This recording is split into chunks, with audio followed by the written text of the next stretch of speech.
So it's Tony Gonzalez from Made in Metal, and today I'm talking to Igor Sydorenko. He's member of Stone Jesus, and we are here because on September 19, there will be a new recording called Songs to Sun. Hello, Igor, how are you? Hi, nice meeting you. Yep. I imagine that you are living in another place, not in Ukraine. Where are you living now? Yeah, right now we had to relocate to Europe, and we're still following the news from Ukraine. And actually, we set up a donation jar on our live shows, and at our live show, fans can throw like 10, 20 euros into donation jar, and thanks to them, we raised over 15,000 euro in the last 15 months for people who suffered the consequences of Russian invasion, who lost their houses or lost their relatives, or who need some help after being on the front line. So yeah, this is the least that we can do, and we're very, very thankful to our fans who help us doing that. The band is going to release this new recording on September 19, only in 48 hours. How did the idea for Songs to Sun originate, and what does the title means to you? The idea actually was not just for one solo album, but for the trilogy. There's going to be 3 albums.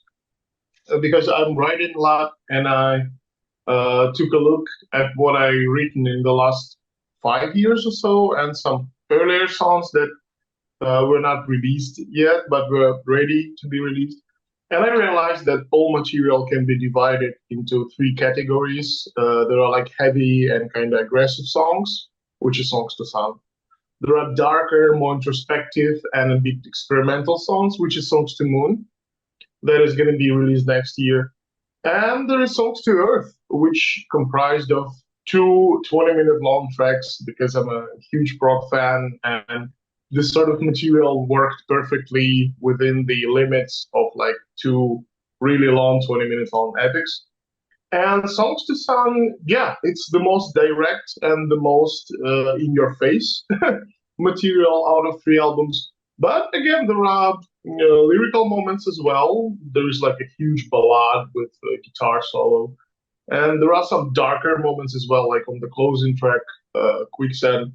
And I'll be honest, I think this is the best Stone Jesus album to date. I know everybody always saying this about their new album to promote it, but I genuinely think so. I think like for every new person that only discovered Stone Jesus, maybe they heard I'm the Mountain first, maybe they heard Here Come the Robots or whatever, and they want to hear the full album, I would recommend Songs to Sound, because it's like the perfect experience to get to know what the Stone Jesus is about. But now that you mentioned the connection between 3 albums, I didn't notice till now that, for example, the previous recording was Father Light. Father Light maybe is the sun. So Father Light and Songs to Sun has a relationship. But are there, apart from what you say, significant differences between Songs to Sun and Father Light? It's a good question. Actually, Father Light was also like a part of the concept. There should have been 2 albums, Father Light and Mother Dark, like the lighter side and the darker side. But Mother Dark material mostly was shelved, like maybe a couple of songs that we were rehearsing will be used next year on Songs to Moon. But yeah, this is actually a very similar concept with like more lighter, brighter, heavy, aggressive songs, and like darker, more introspective songs. So yeah, in some way, Songs to Sun is a continuation of Father Light, but I would also say it's improvement over Father Light, because I love Father Light. It's one of our favorite albums for me. But yeah, looking at it now, there are some things that I would change on it a little bit. The songs for this recording were written especially for this recording, or there was a song that was written before thinking of Songs to Sun? Oh, there is a song on Songs to Sun, the closing track, Quicksand, which was actually written in 2012. Like this song is 13 years old. And it was very personal, and I never thought I would bring it to anybody in previous lineups of Stone Jesus. But with these two guys, the new lineup, Andrew on bass and vocals, and Yuri on drums, I felt very comfortable. I trusted them, and we bonded a lot about many things from like music and arts to the fact that we all lost our fathers recently, like 5, 7 years ago. And I felt that this level of trust can be mutual. So I brought the song to them, and they were like, "Wow, this is some heavy stuff, and heavy in a lyrical way." Because musically, this song has only acoustic guitar and like some synthesizers, bass, and drums. There are no like screaming loud rock guitars on it. But lyrically, it's the heaviest thing that I've written. I don't think we're gonna play it live because it would be too emotional for me every night on tour. But yeah, it was the song that was like written 12 years ago, and the song "Low," our second single that people already heard, like the heavy one with the blast beats and everything. That one was written also like 5 years ago, so it's all over the place. Like there are some songs on this whole cycle, trilogy cycle, Songs to Moon, Songs to Earth, Songs to Sun. There are some songs that were written recently, and as you see, there are songs that were written like 12 years ago. So it's everything compiled into a trilogy. Why did you decide it should be exactly 6 songs? It will be part of that trilogy? I remember there was like certain pattern with Stone Jesus. Like on the first album, there were 4 songs. On second, 5. Then 6 on the Harvest. Then Pilgrims was 7. And then it was going backwards. So it's like 6 on Father Light. 5 should have been on Mother Dark, and so on. But this time around, like I stopped doing this. I just feel like whatever number of songs you think ready for the album, just go with it. Just make it like 40 minutes or something like that, because this is the mm, format that I enjoy the most. Like, old school LP kind of thing. You have 20 minutes on one side, 20 minutes on the other side, 23 minutes or whatever. Because I was never a fan of long albums. Even like on some longer albums that I really enjoyed, there are still songs that I would love to skip. And with shorter albums, I think there is less risk to skip anything because you already have tight 40 minutes of material. And if you think that you're not really into something, I don't know, just give the song another chance. And it's easier to do within like 40 minutes instead of sitting like for the whole, I don't know, hour and a half, hour or something on the album. So, yeah, this is it. You told me before that there was a song that was written several years ago. Now, my question is related to this. Did any songs emerge from improvisation during rehearsal? Well, I never write like that, to be honest. I usually write by myself at home, sometimes with acoustic guitar. Like Seventh Thunder's Row was mostly written on acoustic guitar. And I just, yeah, sit at home. I basically build the whole song. I have the vocal melodies, the arrangements in my head, maybe some ideas for lyrics already. And I would do like a demo of the song, or I would like just show how the song goes directly to the guys.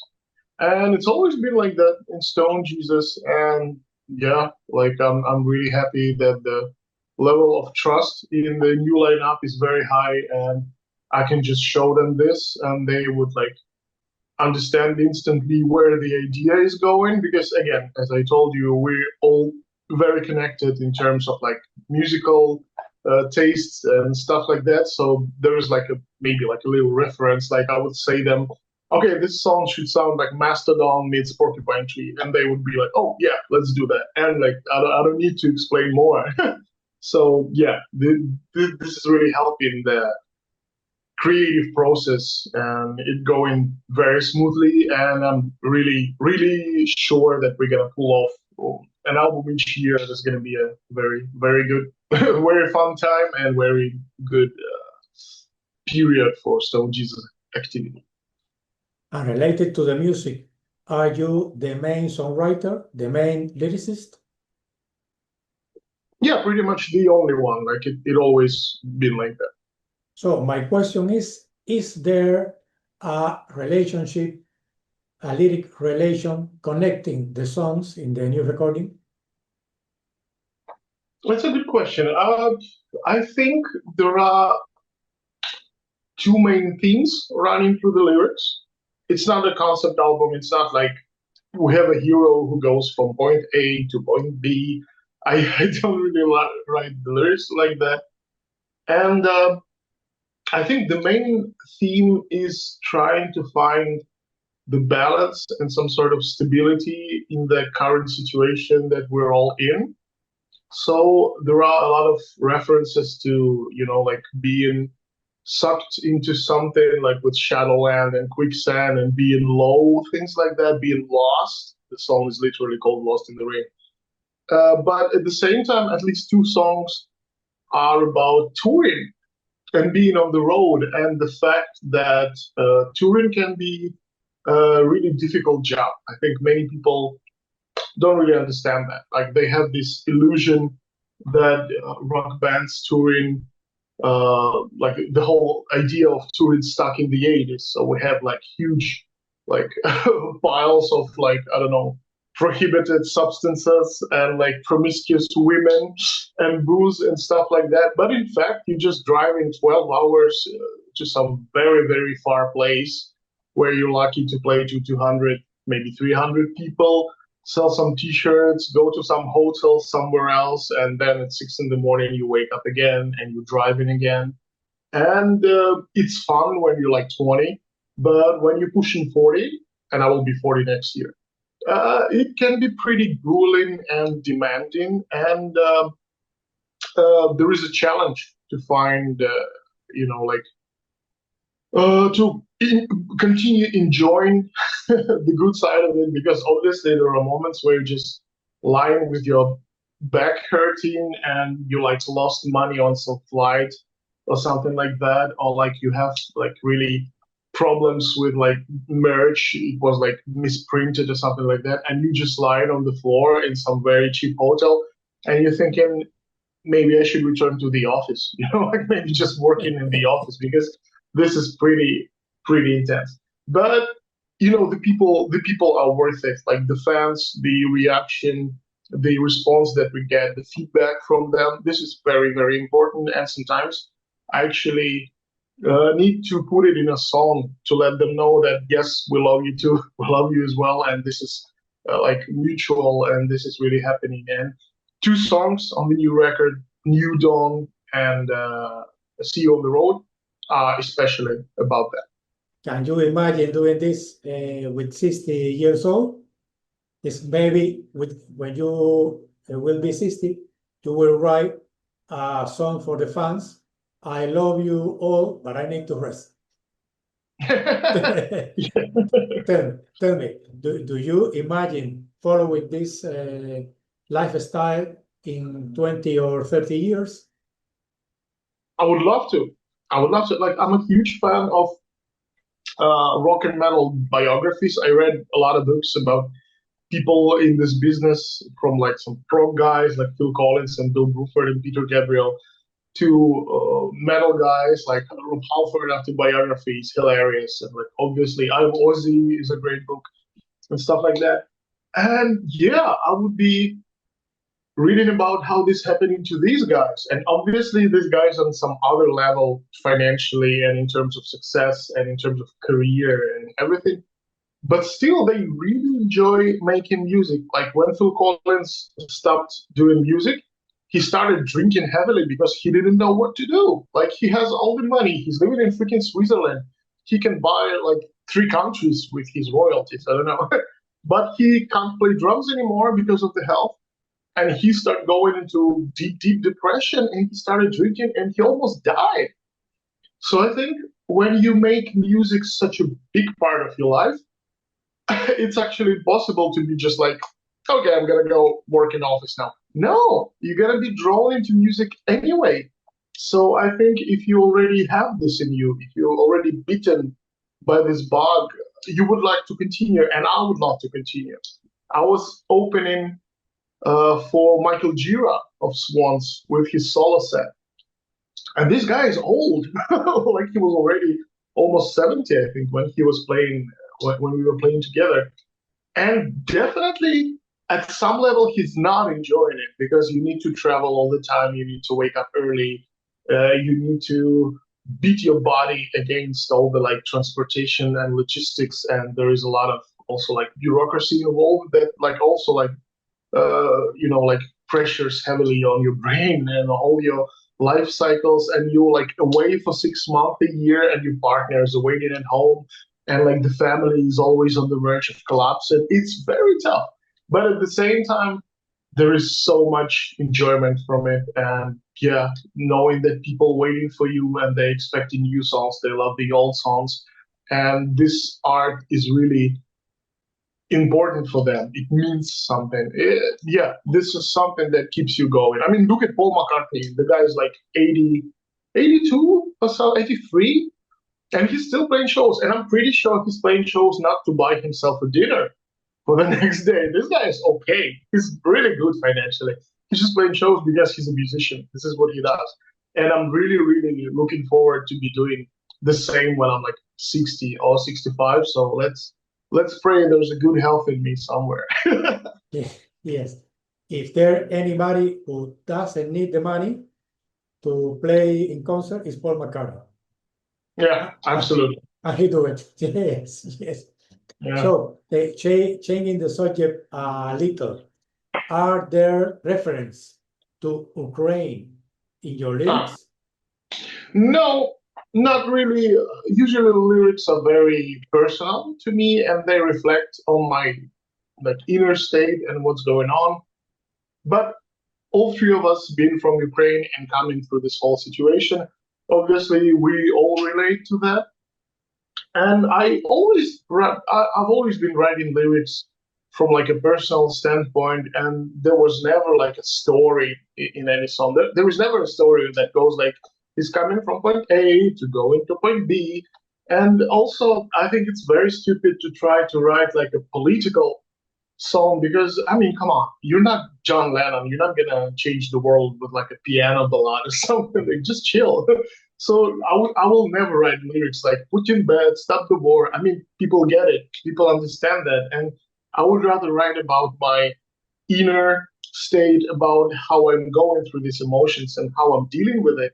Maybe to give more people bigger look, like deeper look into what people are going through when they are in this sort of situation. Coming to this new recording, was there a track that was a challenge for you or the band to finish and make it the way you wanted to be? Actually, I would say no. Like everything went very smoothly, which I'm very happy with. Because, like, again, the guys are huge pros. Yuri, the drummer, he's been drumming for a number of bands. He's like a cool and very prolific session drummer. So if anybody wants a Stone Jesus drummer on their album, just hit them up on Instagram. He would probably answer you. Like he would play on a metal record, post-punk record, emo record, black metal record, whatever. He can do all types of things. Like he was playing on my solo prog record as well. And Andrew, the bass player, he's also very, very good vocalist and a very good extreme vocalist. Like this is the type of world that I'm not really familiar into. I'm not really a big fan of metal. I almost don't listen to metal. But he's doing a lot of these like, harsh vocals, like, again, like black metal style and things like that. So they're very, very professional with this. They have a huge like discipline, and they were really ready to go into this record. So yeah, we pulled off the whole album in like less than 10 days, and it's really amazing to have such people dedicated under your win in your collective, and I'm really, really proud of you guys. Yes. Now that you mentioned this, is there any guest musician or a special collaboration in this new recording? No, not on Songs to Song, but I was thinking maybe for the next album, which is going to be darker and more experimental, maybe I would like to hear something like, I don't know, a trumpet or maybe a violin or some song or maybe like a flute, stuff like that. Maybe some guest vocals which are not my or Andrew vocals, maybe like a female guest vocals or something like that. That would be really interesting. But yeah, this is something that we still have time to think about. And yeah, it's just an idea. I'm not sure about it yet. But Songs to Sound is purely three of us, just three of us. Yes. So you will be here in Spain in a few days, showing the new recording. And are you going to play songs from this album? Yeah, we're definitely playing the singles, Shadow and Low. But since we're given only 1 hour to play, we're mostly gonna play like the hits because people obviously would like to hear "Here Come the Robots" and "Blackwoods" and "I'm the Mountain," of course. So yeah, when you have only 1 hour and you have like 10-minute long songs, it's always a challenge to come up with a set list. But I think we're gonna do fine. It's gonna be fine. Yes. I'm going to set the dates of the tour on the video so the people can watch it. But do you remember, or are you especially keen on going to any place to play again or for the first time? For the first time, we're gonna be playing in Australia. We're actually flying there next week. Oh my God, this is so close. Yeah, we never played there before, and we wanted to go there in 2020 first. But 2020 was pandemic, nobody played anywhere. Then it was 2022, and again, Russian invasion, we didn't play. So yeah, it's the third time. Hopefully everything's going to be fine. And then in October, we will be playing in Latin America, and we played in Brazil, Argentina, and Chile before. But this is going to be our first time with you guys and the first time of any of us playing in Mexico. This is going to be very interesting, and our Mexico date is actually on Halloween, so that there's going to be a huge party, I guess. Yeah, and again, this is like part of musician's life that gets romanticized a lot, but I mean, it really takes a toll on your body, like the flights and like the constant traveling and things like that. So this is really great to know that there are fans who are looking forward to us, and that we are flying, like for to play to certain people, not just to check the grounds and see if anybody needs us at all. No, we know that people need us there, and this is very heartwarming and really great. So yeah, looking forward to play. So Igor, as long as you told me, I imagine that you were in Europe and you will play 4, 5, or 10 dates in Europe, and that's all. No, you are thinking big, very big. It's a world tour. Eh? Yeah. The long tour for Europe gonna be happening next year. Next year in spring, we're gonna play a lot, and I think we're definitely gonna play in Spain as well. We're gonna take some cool bands with us, and I cannot tell you right now which ones, but I think the announcement will be next month or something like that. And yeah, again, very much looking forward to that because obviously Europe is our like main ground. Like we usually play here, and we love playing here, and it's very different from country to country. But in general, it's a very fun and rewarding experience. Yes. So it's going to be your first worldwide tour. So Kinda, yeah. yes, Actually, what are the main challenge that you face to prepare this?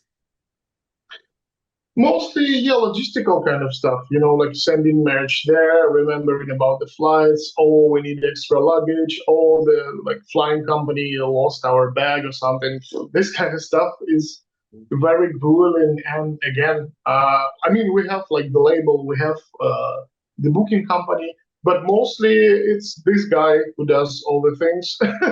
And sometimes it can be, yeah, very exhausting. And sometimes I even forget that I actually the songwriter and I play guitar and I sing, because like most of my day is me behind the laptop, like, you know, working on these sort of questions. And of course, there are some people who tell us like, hey, you need to hire someone to look over that. You need to like the logistics manager or something. And I would answer that like, you know, we're not millionaires. We cannot have 10 people working on us or something. We also need to live from this money that we get from live shows. It's very DIY. It's like very, very DIY.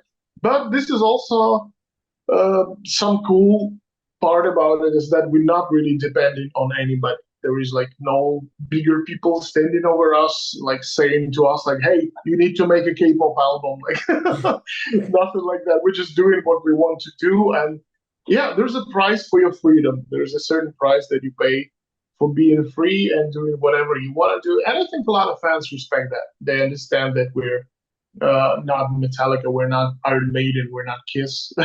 We're like our own thing, and we're doing what we want to do, and they follow us. And I love that kind of dedication, and I respect that a lot.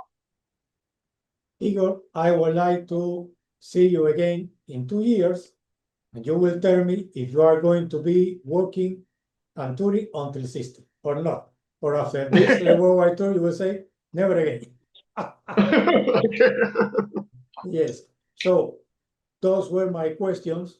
I wish you the whole success in this tour and with this recording, and I will be waiting the other recording that you told me that you will prepare. Thank you very much for your time. If you want to say something to finish the interview, this is your moment.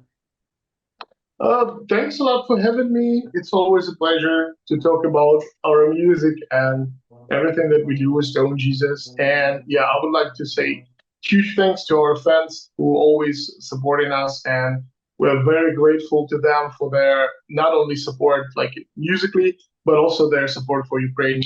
And yeah, because there are tough times, and unfortunately, not only for our country, but yeah, it's happening all over the world. But I think if we pull together, if we stay human, and if we dedicate a part of our life to arts, to music, the life gonna be a little brighter for us all. And this is the only way to move forward. Thanks for having me. Yes, thank you very much. And I would like to wish you that sooner than later, you could come back to Ukraine, maybe your land, your village, your city, and show your family, your friends, the people that are left behind. Thank you very Thanks, much. man. Thank you very much, Igor. Thanks. Bye.